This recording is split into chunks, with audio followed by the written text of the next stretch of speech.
누가복음 제22장 14절부터 20절까지 말씀 보겠습니다.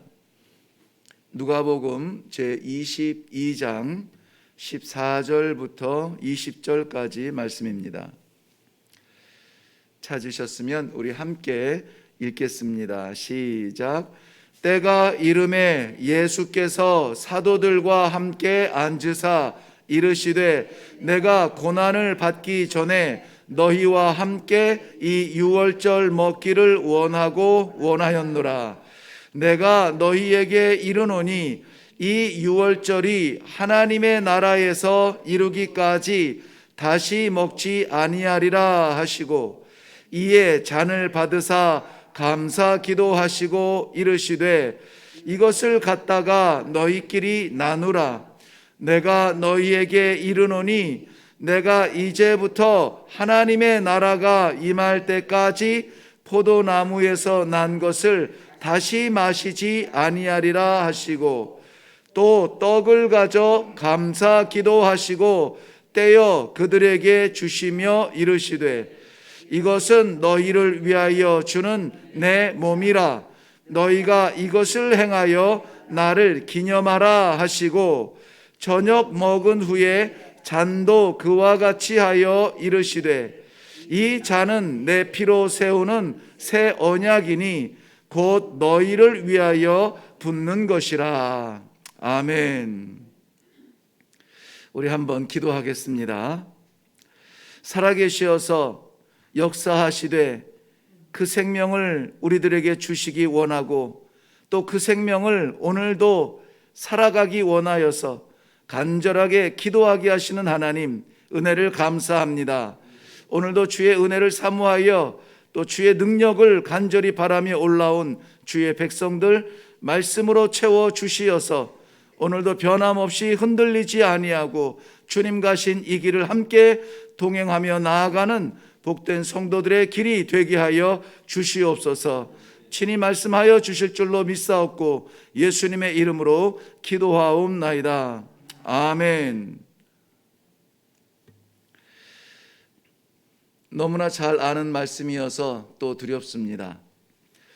예수님께서 제자들과 나누신 마지막 만찬인데요, 이것은 이 땅에서 나누는 마지막 만찬이었습니다. 오늘 본문에서도 예수님께서 그 희미하게 보여주셨던 말씀이 하나님 나라에서 이것을 대하기까지 다시는 먹지 아니하리라. 음식을 먹지 않겠다는 것이 아니라 이 유월절 만찬의 필요성이 없음을 이야기합니다. 유월절 만찬을 다시 먹지 아니하리라. 다음 유월절까지 계시지도 않을 뿐더러 이제 더 이상 이 유월절 만찬이 음식에 제한되지 아니하고 완성될 것이라는 것을 말씀해 주고 계세요. 자, 그 내용을 우리 한번 살펴보면서 우리에게는 이 유월절 만찬이 어떤 의미이며 이것을 대한 우리는 어떻게 살아갈 것인가에 대하여 함께 기도하려고 합니다. 유월절 만찬이라, 이것은 예수님께서 함께 먹기 원하였다 그랬습니다. 진작부터 이 만찬을 마음에 새기고 계셨던 것입니다.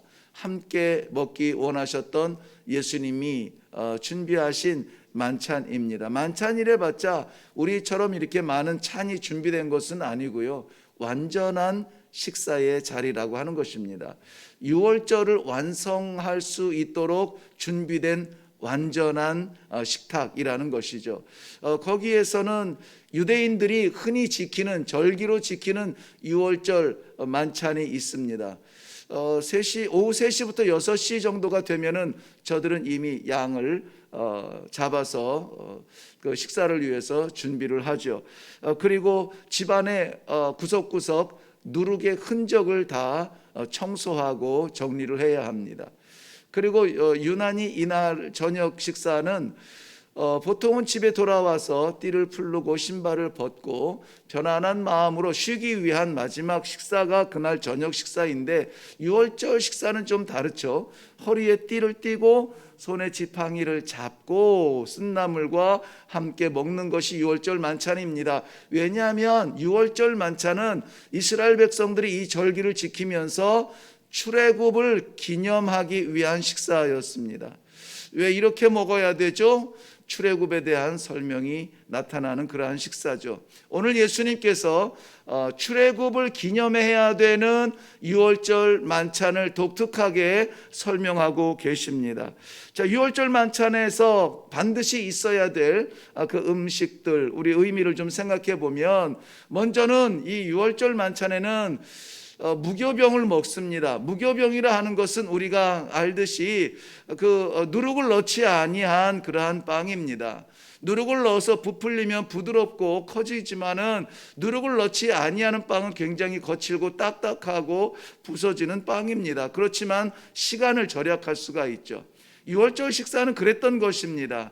그날 밤에 바로 준비해서 먹어야지 이것을 미리 부풀려 놓았다가 부드러운 빵을 먹을 여지가 시간이 없습니다. 그래야여서 급하게 먹고 부풀릴 여지 없이 바로 먹을 수 있도록 누룩을 넣지 아니한 빵을 먹습니다. 성경에서 누룩은 죄를 상징하는 데 많이 사용이 됩니다. 고린도전서 5장 6절과 7절 말씀에 보면, 너희가 자랑하는 것이 옳지 아니하도다. 적은 누룩이 온 덩이에 퍼지는 것을 알지 못하느냐. 너희는 누룩 없는 자가 되었다. 새 덩어리가 되기 위하여 묵은 누룩을 내버리라. 우리의 유월절 양 곧 그리스도께서 희생되셨느니라. 8절에 보면, 그러므로 우리가 명절을 지키되, 유월절을 지키되 누룩 없이 오직 순전함과 진실함의 떡으로 하자 그랬습니다. 순전함과 진실함의 떡, 죄가 없는 떡, 생명의 떡 예수 그리스도로 이 새로운 유월절을 우리가 지내야 될 것이다 라고 말씀하고 있습니다. 우리가 예배를 드리고 하나님 앞에 나아갈 때에 우리는 이 누룩을 제거해야 됩니다. 이 누룩은 보이지 않을 수 있습니다. 우리가 빵을 먹을 때 아이고 누룩이 많이 커졌네라고 말하지 않습니다. 밀가루가 부풀었고 밀이 부풀어서 참 빵이 부드럽게 되었습니다 라고 말합니다. 죄가 마찬가지예요. 눈에 보이지는 않습니다.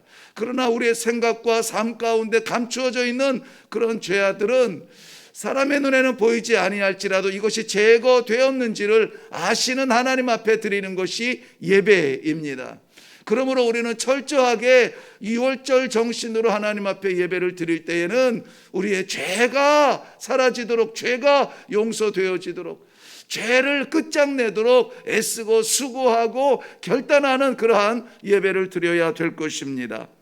또 이때 먹는 것이 쓴나물과 함께 먹는데요, 쓴나물이라고 하는 것은 이스라엘 백성들이 잘 조리된 음식이 아니라 거칠게 조리되지 아니하는 나물 자체를 먹습니다. 이것은 이스라엘 백성들이 약속의 땅 가나안에 이르기까지 광야에서 지내왔던 40년의 그 고난을 기억하기 위하여서, 이것보다 이 쓴나물보다 더한 삶을 살았어 그 자손들에게 가르쳐주기 위하여서 이 쓴나물을 함께 먹습니다.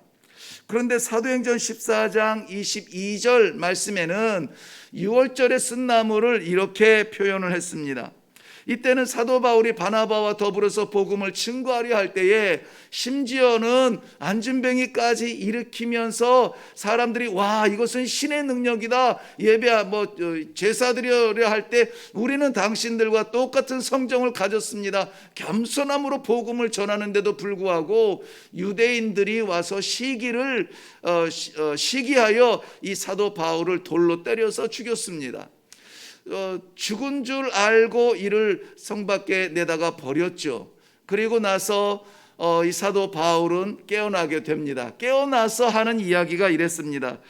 제자들의 마음을 굳게 하여 이 믿음에 머물러 있으라. 또 우리가 하나님의 나라에 들어가려면 많은 환난을 겪어야 하리라.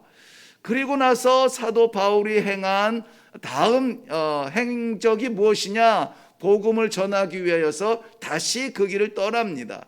쓴나물의 의미는 이스라엘 백성들이 가나안에 이르기 전까지 광야 생활을 기억하는 기념이 되기도 하겠지만은 영원한 하나님의 약속의 나라, 그 하나님의 나라에 이르기까지 지금 이 땅을 순례자의 정신으로 살아가는 우리 성도들의 고난의 길을 이야기하고 있습니다.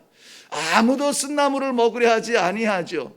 뭔가 잘못되었습니다. 성경에는 분명히 하나님의 나라에 이르기까지 이 복음의 사역을 감당하려면 많은 환난을 당할 것이다 라고 말씀하고 있는데, 우리는 하나님의 나라를 이 땅에 다 채우려고 합니다.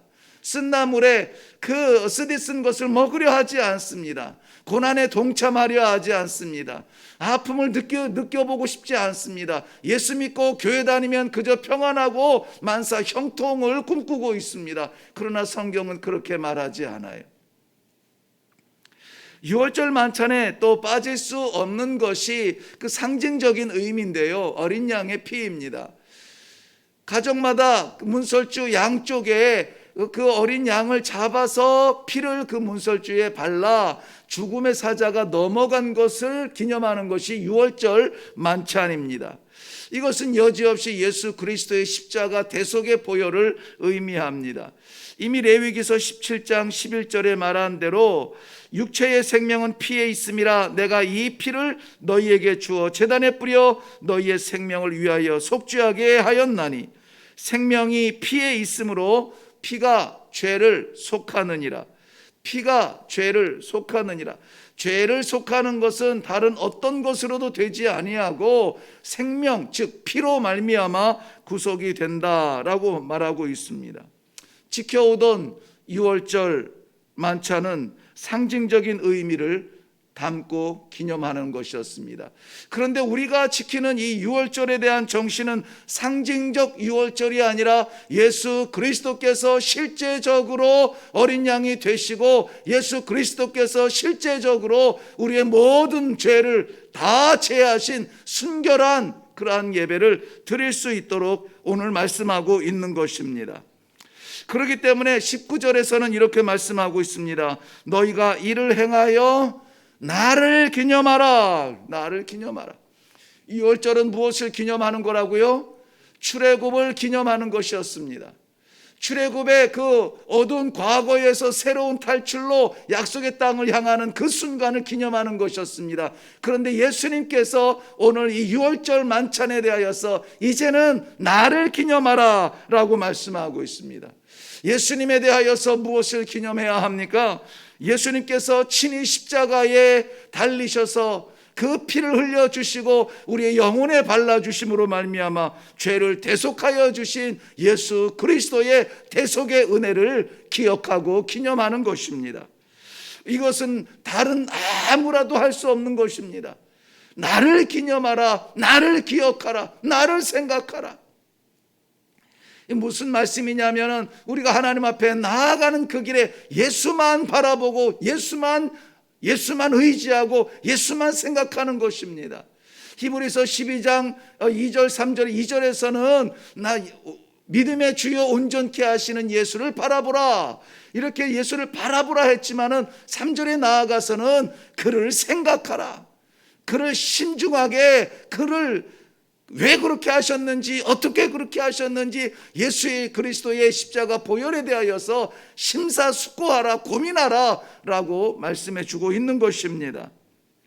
예수님께서는 빵을 뜯으시고 잔을 나누시며 유월절 만찬에 대하여서 의미를 새롭게 해 주셨습니다. 예수님께서는 이미 자신의 길을 알고 계셨기 때문에 이것은 그냥 뜯는 빵이 아니요 그냥 나누는 잔이 아니라 바로 십자가에서 죽으시며 우리를 위하여 대속의 보혈을 흘리실 십자가를 바라보는 예수님의 헌신 사랑이었습니다. 식상하고 익숙한 단어 대속, 아무런 감정도 감동도 없이 우리가 왜 말하는 대속이지만 여전히 이 대속은 예수 그리스도께서만 오직 우리를 위하여 하실 수 있는 우리 기독교 교리의 중심입니다. 이것 없이 우리는 아무것도 아니고 이것 없이 우리의 드려지는 예배는 아무것도 아닙니다. 정성으로 치자면은 우상들에게 절하는 정성보다 못한 예배를 우리는 드리지 않습니까? 그러나 저들에게 없는 것이 우리에게 있는데 이것이 무엇이냐? 예수 그리스도의 십자가 보혈입니다. 그것을 인하여서 우리의 죄가 씻어지고 우리에게 새로운 유월절 정신이 생겼습니다. 우리의 과거가 씻겨지고 이전 것은 지나갔으니 보라 새 것이 되었도다. 새로운 정신으로 새 하나님의 나라를 바라보며 살아갈 수 있는 성도가 된 것입니다. 고린도전서 11장 26절 말씀에 너희가 이 떡을 먹으며 이 잔을 마실 때마다 주의 죽으심을 그가 오실 때까지 전하는 것이라. 전하는 것이라. 예수를 기념한다라고 하는 것은, 예수님을 기억한다라고 하는 것은 담아놓는 것이 아니라 예수님의 이 보혈의 능력의 십자가를 전하는 것입니다. 증거하는 것입니다. 나타내는 것입니다. 내가 용서받았으면 용서하는 겁니다. 내가 사랑받았으면 사랑하는 겁니다. 내가 하나님 앞에 인정받았으면 우리도 인정하는 겁니다. 이것이 우리가 새롭게 드려져야 될 유월절이고 예수님께서 나를 기념하라 말씀하시는 것입니다. 오직 예수 그리스도의 십자가의 죽으심만이 유월절의 진정한 실제적인 의미가 되었습니다. 우리 모든 믿는 자들이 오늘도 그 떡을 먹으며 그 잔을 마시며 예수 그리스도의 은혜를 누리며 살아가는 것입니다. 회개하는 심령들마다 이 은혜가 부어질 것입니다. 구주를, 우리 주님을 생각만 해도 이렇게 감격스럽고 감사하며 즐거운데, 하나님 나라에서 우리 주님 배울 때 우리 얼마나 감격스러울 것입니까? 그것을 생각하시면서 오늘 이 아침에 소망으로 시작할 수 있도록 감사와 찬송과 영광의 고백들이 있으시기를 주님의 이름으로 축원합니다. 기도하겠습니다. 살아계셔서 역사하시는 하나님 아버지, 주의 사랑하는 백성들, 오늘 그저 하루 열린 어제와 같은 날이 아니라 독특하게 선물처럼 허락하신 이 날 어떻게 살아가야 합니까? 말씀을 통하여서 우리 예수 그리스도의 십자가를 기억하며 기념하며 증거하며 살아갈 수 있도록 소망을 주시니 감사합니다. 우리의 부끄러움 때문에 침묵하였거든 씻으신 우리 주님을 믿게 하여 주옵소서. 우리의 부끄러운 죄악 때문에 멈칫거렸거든 용서하시고 다 용서하신 우리 주님의 십자가 보혈을 생각하며 믿으며 바라보며 아버지 하나님의 사랑을 증거할 수 있도록 도와주시옵소서. 오늘도 하나님께서 열어주신 이 말씀의 길을 걷게 하심을 인하여 감사드리옵고 예수님의 이름으로 기도하옵나이다. 아멘. 오늘 우리 기도할 때에 무엇보다 정말 내 삶 가운데 예수 그리스도께서 중심이 되고 계시는가? 나는 주님을 기억하며 기념하며 살아가는 성도의 삶을 살고 있는가? 나에게 무교병처럼 죄의 그림자라도 벗어내고 씻어내려고 애를 쓰며 수고하는 그러한 노력이 있는가? 결단이 있는가? 내가 쓴 나무를 먹는 것처럼 하나님의 복음을 위하여서 기꺼이 이 고난의 길을 걸을 준비가 되어 있는가? 나는 어떤 사람인가? 과연 예수님의 보혈로 인하여서 씻음받은 죽음에서 생명으로 옮겨진 성도로서의 삶을 살고 있는가? 우리 주의 보혈을 한번 다시 생각하며, 분명한 것은 무엇입니까? 이때만 하더라도 바라보아야 될, 고민해야 될 것이지만 우리는 알고 있습니다. 예수 그리스도의 십자가로 말미암아 우리의 죄는 사하여졌고 예수 그리스도께서 그 십자가 지심으로 말미암아 우리들에게는 약속의 땅이 활짝 열려 있으며 예수 그리스도의 십자가의 그 보혈로 말미암아 우리가 생명을 얻은 사람인 것을 분명히 믿습니다. 그러므로 이 아침에 기도할 때에 주님 감사합니다. 내가 무엇이간데 우리 주님께서 십자가 올라가시고 그 하나님의 독생자이신 예수 그리스도의 보혈을 다 쏟아주셔서 나를 살려주셨습니까? 어떻게 살아갈까요? 무엇을 할까요? 어디로 갈까요? 우리 하나님 아버지 앞에 오늘 하루를 내려놓고 맡기는 심령으로 이 아침에 기도하며 나아가도록 하겠습니다. 우리 다 같이 기도하겠습니다.